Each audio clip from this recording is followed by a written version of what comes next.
As we deal with low-income populations, we so often talk and think in terms of deficits. And I thought that the affinity that these young people had for technology could be an asset upon which we could build. It was also at this time, again in the mid and in the early and mid 90s, where the American economy was changing very rapidly, where we were losing our industrial and manufacturing base because of globalization. And it was at that point that the American economy was sort of splitting into two things. On the one hand, we had an increasingly technology-rich, knowledge-based workforce, so-called knowledge workers. And on the other hand, we had service industry workers, people who were folding the bed sheets in hotels and bussing the tables in restaurants. And so, coming as I did from a community, from teaching in a community of poverty, overwhelmingly African American, what I didn't want to have happen was for these young people to be shuttled just into the service industries.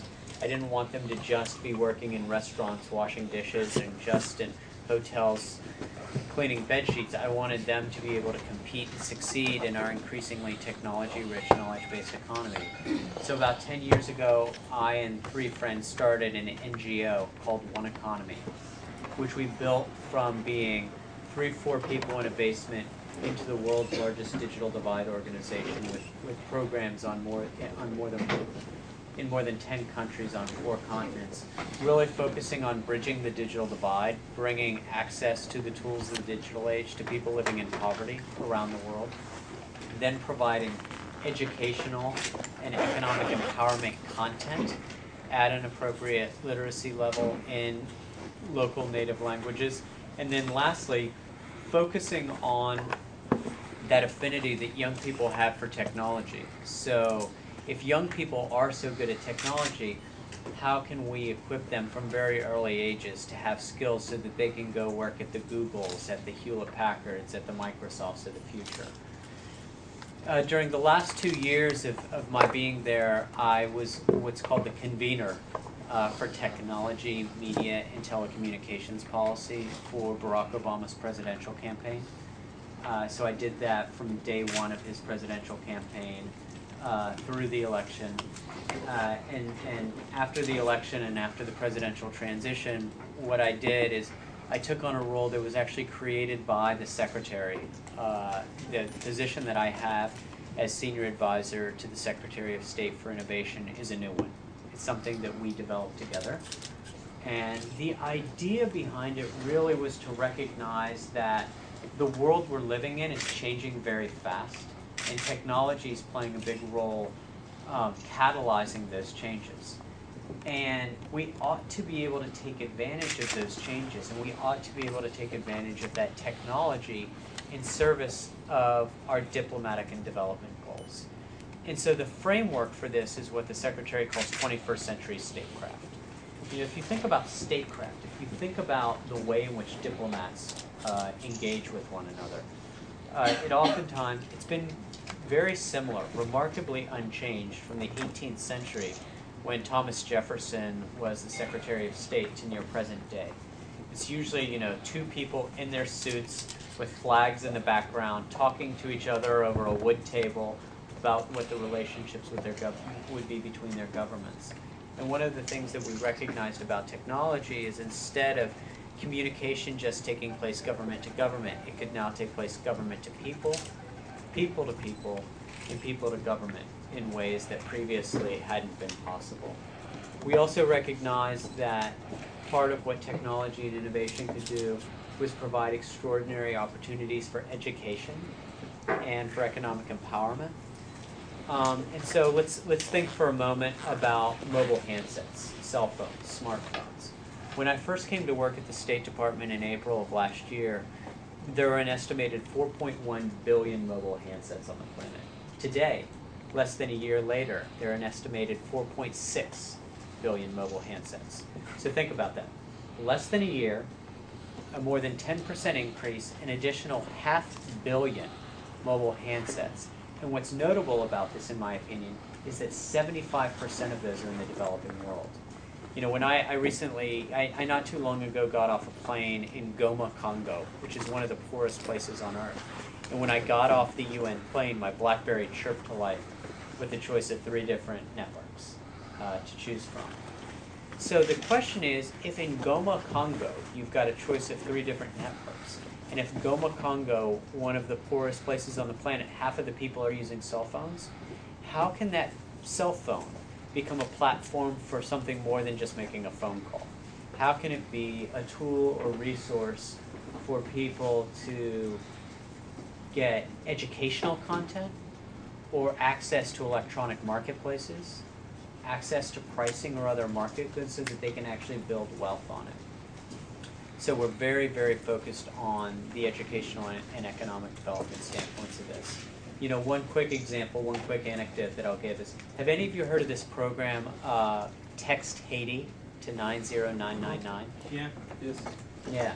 So this is a program that we came up with here at the State Department, where it was a couple hours after the earthquake in Haiti. And one of the things that we knew that happened technologically was people being able to give through their cell phones.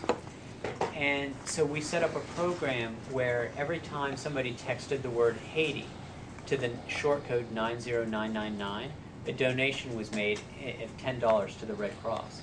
And we raised more than $34 million that way. And that's 34, more than 34 million bucks. So more than 3 million people giving in $10 increments. So this is an example of how something that seems incredibly unsophisticated or unrelated to, like, what does a cell phone and text messaging have to do with the earthquake in Haiti? Nothing. But if you're creative, you can think about how something as apparently unrelated as SMS can be tied to earthquake relief. So one of the things that the Secretary of State has done is she's placed a premium on creativity and on innovation, on doing things differently and doing things fast. And so that's just one very quick, very recent example of what she's done in this space. The second example that I'll give, and then I'll stop for questions, is the Secretary recently gave a speech and outlined a series of policy movements based on what we call internet freedom. You know, the ability to access an uncensored internet and to be able to exercise the freedoms of expression, the freedom of assembly, and the freedom of the press in the networked age.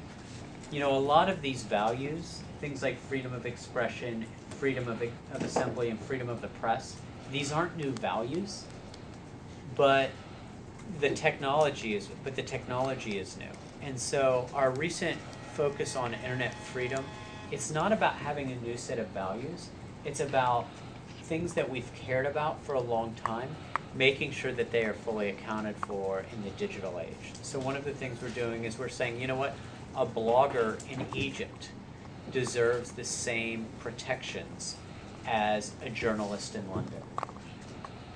So we believe that citizen journalists or journalists who use the internet deserve some of the same kinds of protections as, you know, journalists in the 1970s with a notepad would have deserved. Freedom of assembly.